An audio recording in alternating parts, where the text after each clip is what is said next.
हाँ तो जय हिंद। कैसे हैं आप सभी? उम्मीद करते हैं आप सभी मस्त होंगे, स्वस्थ होंगे, अपने अपने बोर्ड एग्जाम की तैयारी में लगे होंगे।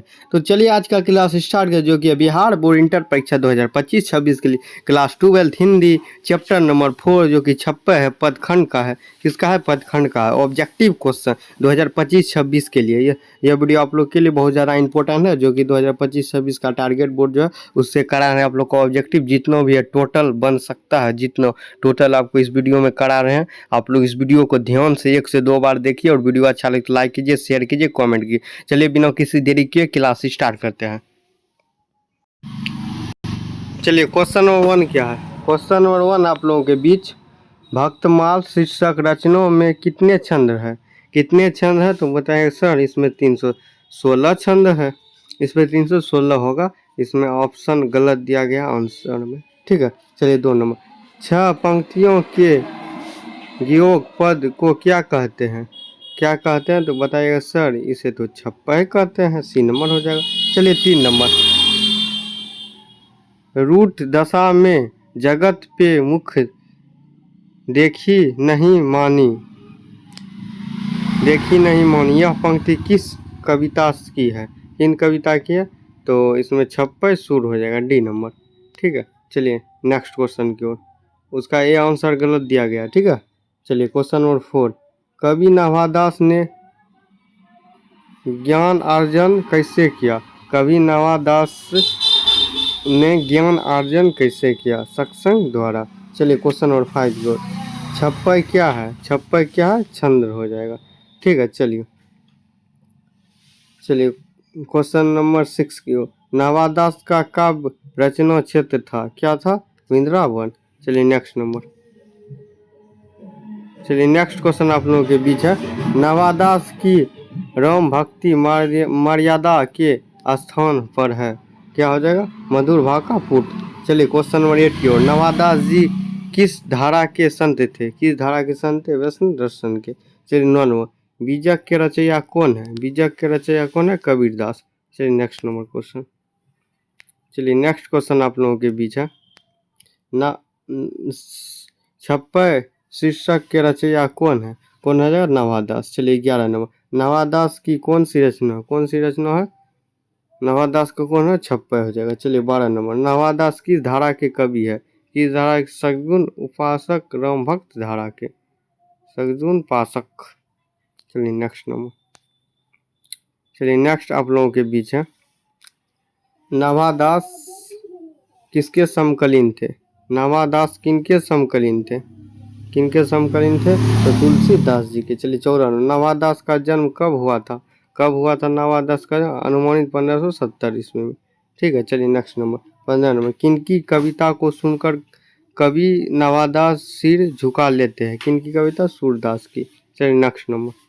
चलिए नेक्स्ट क्वेश्चन आप लोगों के बीच है, 16 नंबर। 16 नंबर, कौन सी रचना नाभादास की है? कौन सी रचना? भक्त काल। चलिए 17 नंबर, नाभादास का अस्थायी निवास कहाँ है? कहाँ है? तो वृंदावन। चलिए 18 नंबर, संपूर्ण भक्तमाल में किस छंद का व्यंजना है? किस छंद का? छप्पे का। चलिए 19 नंबर, छप्पे कितनी पंक्तियों का छंद है? कितनी पंक्तियों का छंद है? तो 6 हो जाएगा। सी नंबर। 6 से छप्पे 6 के 6। चलिए 20 नंबर। चलिए नेक्स्ट क्वेश्चन।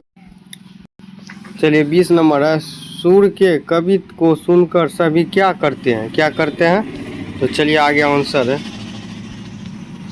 इसका आंसर देखिए क्या हो जाएगा, सभी सिर हिलाते हैं। इसका ए नंबर हो जाएगा। सभी क्या करते हैं? सिर हिलाते हैं। चलिए 21 नंबर, सूर्य कवि सुनी कौन कवि में कौन सा अलंकार है? तो अनंतप्रस्थ का अलंकार है। चलिए कबीर किस में भेदभाव नहीं करते? किन में नहीं करते? हिंदू मुसलमान। चलिए नेक्स्ट नंबर। चलिए नेक्स्ट है 23 नंबर, नाभादास में जाति पाति एवं वर्णश्रम का खंडन किस कवि के छप्पे में किया है? इनके कबीर। ठीक है, चलिए नेक्स्ट नंबर 24, नाभादास का उदय हिंदी साहित्य के किस काल में हुआ? किस काल में हुआ? भक्ति काल में। चलिए 25, किसके हित का वचन कौन कहता है? कौन कहता है? तो इसका हो जाएगा कबीर। बी नंबर हो जाएगा। ठीक है, चलिए 26 नंबर, कन्या का अर्थ क्या होता है? क्या होता है कन्या का अर्थ? विश्वास प्रतीक। प्रतीक। चलिए 27 नंबर, नवादास के दीक्षा गुरु कौन है? कौन है? स्वामी अगरदास।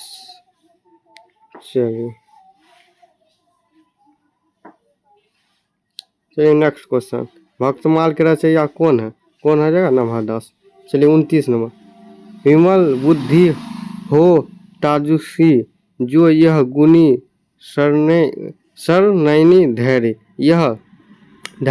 यह पंक्ति किस शीर्षक कविता से, ये जो है ना चैप्टर से उठा लिया गया है, बीच कहानी से, उसका पुस्तक किनका है? तो इसका जो 56। चलिए 30 नंबर, नवादास किसके शिष्य थे? किसके शिष्य थे? स्वामी अगरदास के। चलिए नेक्स्ट, कबीरदास किस शाखा के कवि हैं? इस शाखा के, निर्गुण शाखा के। चलिए 32 नंबर, नवादास किस काल के कवि? किस काल के कवि? भक्ति काल के। चलिए 33 नंबर, नवादास की कविता किन दो कवियों के बारे में है? कबीर एवं सूरदास। चलिए इस तरह से आप लोग का चैप्टर नंबर 4 जो पदखंड का था आज कंप्लीट करा दिया। ऑब्जेक्टिव जो भी स्टूडेंट पदखंड का 1 से लेके 3 तक का वीडियो नहीं देखे, जाके इस चैनल पे देख लीजिए, प्लेलिस्ट बना दिया गया है। और 1 से लेके 13 तक का गद खंड का ऑब्जेक्टिव नहीं किए तो वो भी प्लेलिस्ट में आप लोग जाके देख लीजिए। जय हिंद, जय भारत। वीडियो अच्छा लगे तो लाइक कीजिए, शेयर कीजिए। चलिए आप लोग से नेक्स्ट वीडियो मिलते हैं नेक्स्ट क्लास के साथ, चैप्टर नंबर 5 कविता।